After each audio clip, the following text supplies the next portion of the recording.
gagamitin natin pag-balance. Marami ko rin naman gamit yung mga balance dito. So yun nga mga amigo, no?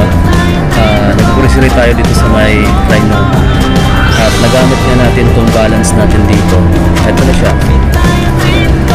Pinag-grocery natin. So kung may mga balance kayo sa loyalty card ninyo na issue ng EUP, kasi bank-rate din naman siya, sigurado kung may mga balance kasi kayo dyan, kasi hindi naman natin nag-withdraw na sa ATM, pwede nyo mga migay ng bayad sa grocery para zero na lang sila may kung mayroon na piso o 2 piso na. So yun yung ano natin, para kung sa mga ibang hindi alam na pwede ka lang gamitin ng mga balance para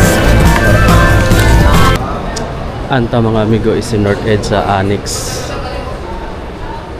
Tingnan natin yung pinaka-latest nila ngayon na prom. Meron pa akong konting oras para mag-vlog. Ganda talaga ng ano mga amigo, Kyrie merch. Ito guys is 2,395 pesos pa. Bago na tong logo na to, oh. Bagong design. Purple pa rin yung kulay naman. Meron din pala siyang ganito. Parang off-white. Tapos yung Shock the Game. Meron akong ganitong t-shirt pala, 1,195. Ayan. Ito naka-markdown na, 1,525 na lang to.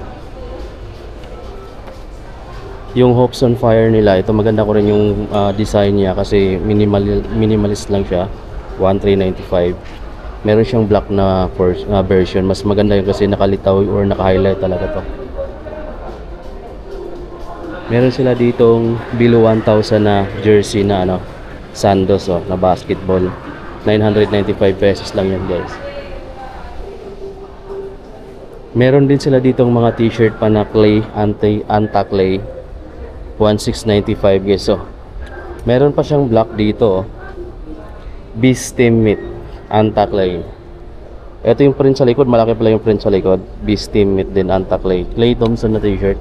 Itong white din meron din, pero mas okay yung white, oh. Diba? Parang shadow lang yung design niya. Okay.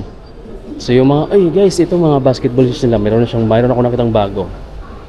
Dito muna tayo sa Kai Speed nila dito. Naka-markdown na ito guys, eh. 6,835 na lang, oh. 7,500 plus dati. Ito pa, oh. 6,835 na lang din guys. Ito pa, oh. 6,835. Ang daming kulay ng ano, Kai 1 Speed. Tapos yung sana Kai 2. Retail pa rin, no? 7,995. Yung white retail pa rin to, eh. Yabe, ito bira siyang mag-sale. Lalo na to, bira talaga siya mag-sale. Pati yung Muse, no? Ito pa rin, no? Ito yung lifestyle ni Kyrie for 595. Yung arrival, so retail pa. Ito yung isang kulay. Ito naman yung latest na release na colorway lang, 4,995. Kai Team ba yan? Ito yung pinakabagong release talaga na Kai 2 Mentality. Ayan, o, 7,995. Marami na nilang basketball shoes, no? Ito yung bagong Anta Skyline 3.0 guys. Available na dito. Kulay pink na glossy, no? Ayan, o. Ganda mga amigo, no? Carbon fiber plated na rin, no? Tapos ayan na yung design, iba na.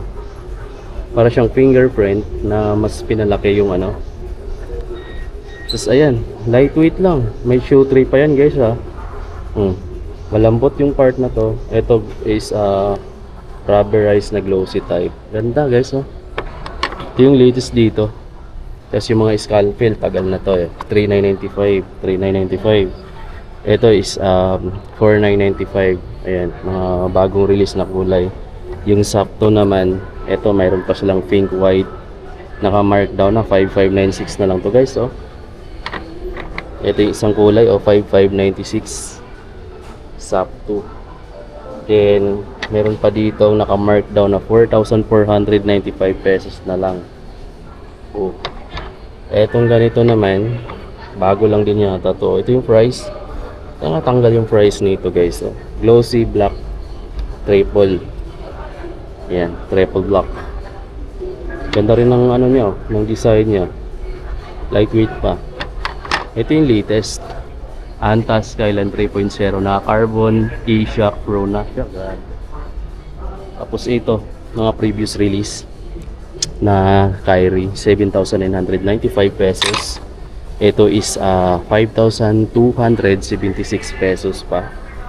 Then meron pa ditong 3,196 pesos. Ito, meron din sila dito 3,196 pesos pa sa ganito guys. Din ito yung isa sa mga bagong kulay din yata to. 3,595. Ayan naka-retail pa, so bagong colorway nga siya. 3,595. Meron ditong new arrival pa na 3,595. Ayan, mga new arrival to eh. Anong pangalan kaya nito? Ayan basketball shoes din siya guys. Ang dami dito mga marami-rami sila ngayong mga retail na release no. 3,595 din to. Kay Klay Thompson pala to. Mga bagong Klay. Ito triple black, solid din yung pagka-black niya. Ayan, Klay 3,595 at 3,995 I mean. So kung gusto mo ng black, meron sila. Kung gusto mo ng ganito, meron sila. Kung gusto naman ng white, meron sila. Kung gusto mo naman ng triple, ito meron sila. Meron din sila dito. Ito yung pinakabagong colorway ng Kai Team. Solid guys. Ayan, Anta Skyline 3.0 naka-highlight ito guys. Kulay pink. Tapos yung mga Kai 2 na mentality naka-highlight. Dito puro Kai 2 talaga yung nandito no. Ayan, puro Kai 2. Markdown na rin pala yung Muse no. Ayun ito pala yung naka-markdown na dito guys. Kasi unang nilabas yata to 6,396 Naka-markdown na yung Muse nila na Kai 2. Yan yung isa sa mga naka-markdown na dito. Tsaka itong kulay pala na to. Tingnan mo, from 7,995 dati, 6,396 pesos na lang ngayon yan. Pero yung iba ito yung mga pinaka-last na mga ni-release na kulay. Yan yung mga naka-retail pa. Ito yung mga nauna, kaya naka-markdown na sila dito sa Kai 2 na yan. Solid.